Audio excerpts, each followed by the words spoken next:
ದರ್ಶನ್ ಅವ್ರು ಇಲ್ದೇ ಇದ್ದಾಗ ಅವ್ರ ಬಗ್ಗೆ ಹಾಗೆ ಅವ್ರ ಫ್ಯಾನ್ಸ್ ಬಗ್ಗೆ ವೇದಿಕೆ ಮೇಲೆ ಹೋಗೋದು, ನಿಂತ್ಕೊಂಡು ಮಾತಾಡೋದು, ಚಾನೆಲ್ ಮೀಡಿಯಲ್ಲಿ ಕೂತ್ಕೊಂಡು ಮಾತಾಡೋದು, ಹೊರ ಕೂತ್ಕೊಂಡು ಮಾತಾಡೋದು ಎಲ್ಲ ಮಾಡ್ತಿದ್ದಾರೆ.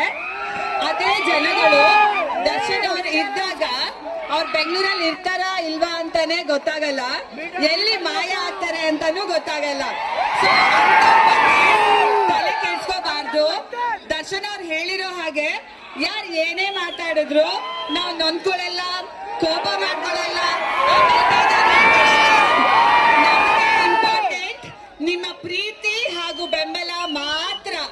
ಸೊ ನೀವುಗಳು ಹಾಗೆ ಬೇಜಾರ್ ಮಾಡ್ಕೋಬೇಡಿ, ಕೋಪ ಮಾಡ್ಕೋಬೇಡಿ, ಟೆನ್ಷನ್ ತಗೋಬೇಡಿ.